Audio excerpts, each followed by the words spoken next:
Nous revenons ici sur la notion de sens de variation d'une fonction, parce que le taux de variation, c'est pas suffisant en fait. Le taux de variation, on a dit que ça nous faisait qu'une moyenne, ça nous donnait le taux de variation en moyenne entre deux points, entre deux endroits.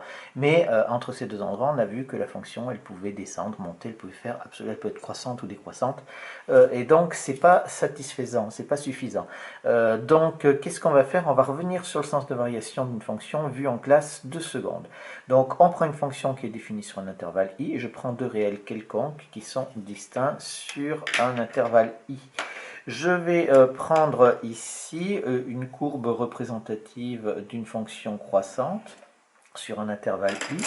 Et bien entendu, si je prends deux réels ici, a et b, je vais prendre a ici et b ici. Je vais avoir là, à cet endroit-là, je vais avoir ici f de a. Et ici, je vais avoir f de b comme ceci. Et donc, ici, sur la définition, ce qui va être très important, c'est que on va dire que si A est inférieur à B, alors, et c'est ça qui va être très intéressant, donc A est plus petit que B, donc A est à gauche. Si je regarde f de A et f de B, eh ben, on voit bien que f de A est en dessous de f de B, ce qui est normal puisque la fonction la courbe monte, donc la fonction est croissante, alors f de a est inférieur à f de b. Voilà donc la propriété fondamentale qui nous permet d'avoir une fonction croissante. Si on prend maintenant pour une fonction décroissante, donc je prends toujours ici f est décroissante sur l'intervalle i, alors je fais une courbe représentative d'une fonction qui est décroissante, et je vais prendre toujours mes réels a ici et b par exemple là, hein, mais je pourrais les prendre absolument n'importe où. La seule chose, c'est d'en avoir un plus petit que l'autre. Alors par convention, on prend toujours A qui est plus petit que B. J'ai donc f de A ici et j'ai f de B qui est là. Et on a bien ici, on voit bien que ça va nous donner quoi? Ça va nous donner que si A est inférieur à B, puisque A est à gauche, qu'est-ce que je regarde? J'ai f de A qui est bien entendu au-dessus de f de B, puisque la courbe descend. Et donc, on part de quelque chose d'une position qui est assez haute pour aller vers une position plus basse.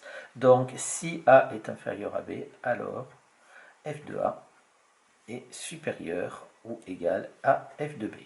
J'ai oublié un égal ici sur les inégalités. Donc, voilà pour une fonction décroissante. Donc ça, ce sont les deux définitions fondamentales qui permettent de travailler, qui permettent de donner le sens de variation d'une fonction. Il nous reste à voir un dernier cas, c'est-à-dire le cas où la fonction est constante, pardon. Donc si elle est constante, vous êtes bien d'accord que ici la droite représentative, ça va être cette fois-ci c'est une droite et elle est horizontale. Et ici, vous êtes bien d'accord que si j'ai ici petit a et petit b, eh bien, je vais avoir, étant donné que je suis constant, je vais avoir à cet endroit-là f de a qui est égal à f de b. Donc ici, je vais dire si a est inférieur à b, alors f de a est égal à f de b. C'est anecdotique, ce qui est le plus intéressant, c'est vraiment les fonctions croissantes et décroissantes. Alors, une petite remarque, c'est pour une fonction qui va être strictement croissante. La différence entre croissante et strictement croissante. Alors, pour strictement croissante, on va dire que si A est inférieur à B, alors, eh bien, je vais avoir f de A, au lieu d'avoir un inférieur ou égal, je vais avoir un inférieur strict. Voilà la différence fondamentale. J'ai f de A est inférieur ou égal à f de B ici pour une fonction croissante, et pour une fonction strictement croissante, j'ai un inférieur strict. Pareil pour strictement décroissante, si A est inférieur à B, alors on a f de B qui est supérieur à f de A. strictement supérieur. Alors ça, c'est dans la définition. Maintenant, il faudrait voir visuellement à quoi ça correspond, la différence entre une fonction strictement croissante et une fonction croissante seulement. Donc, on va faire un dessin, parce que c'est quelque chose qui se comprend bien. Donc, qu'est-ce que j'ai? Je prends une fonction qui va être croissante seulement. Ben, une fonction qui va être croissante, qu'est-ce qu'on a? Ben, on a quelque chose qui va monter. Mais ici, on peut avoir éventuellement un palier horizontal. Et puis après, hop, ça va remonter ici.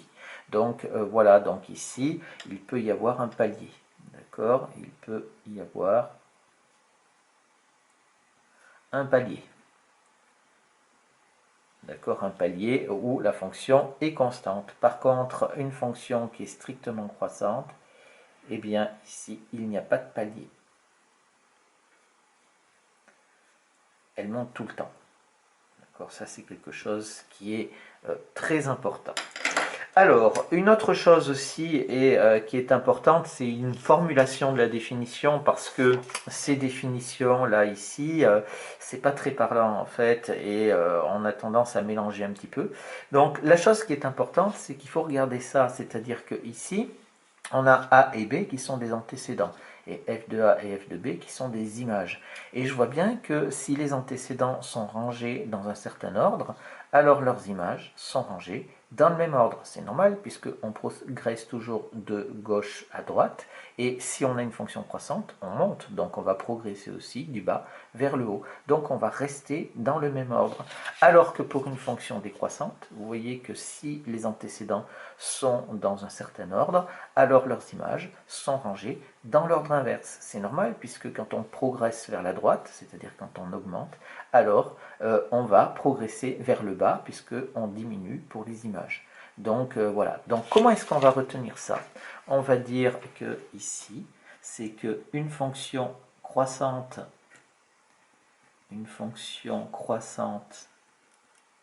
ou strictement croissante d'ailleurs, hein, conserve l'ordre entre les antécédents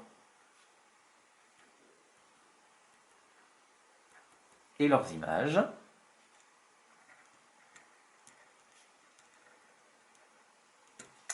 Et une fonction décroissante,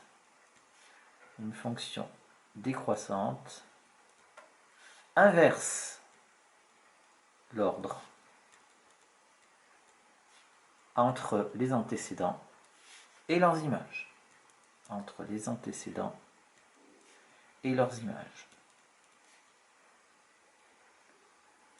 Très important cette notion de conservation de l'ordre ou d'inversion de l'ordre en fonction du sens de variation. Ça c'est vraiment ultra important, puisque c'est vraiment la compréhension en fait d'une fonction croissante et d'une fonction décroissante. Alors, on va vous demander dans les exercices donc d'étudier le sens de variation d'une fonction. Alors, étudier le sens de variation d'une fonction, vous l'avez vu en seconde, mais je le reprends ici. Étudier le sens de variation d'une fonction, c'est chercher les plus grands intervalles, je dis bien les plus grands intervalles sur lesquels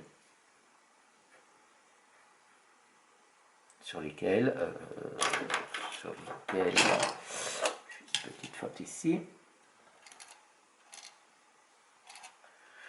sur lesquels la fonction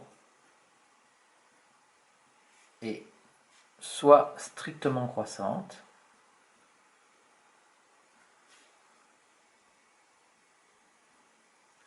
soit strictement décroissante,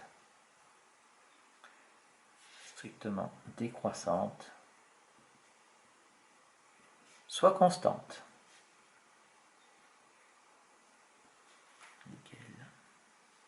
Soit constante. Donc voilà, attention, on ne se contente pas de croissante ou décroissante, on cherche bien strictement croissante, strictement décroissante, et les fonctions constantes aussi sur un intervalle. Et c'est les plus grands intervalles, c'est-à-dire qu'on ne se contente pas de prendre un morceau, on prend tout l'intervalle sur lequel la fonction elle est strictement croissante ou strictement décroissante. On inscrit ces résultats, on inscrit les résultats de cette étude, dans quelque chose que, en général, vous comprenez très bien dans un tableau de variation.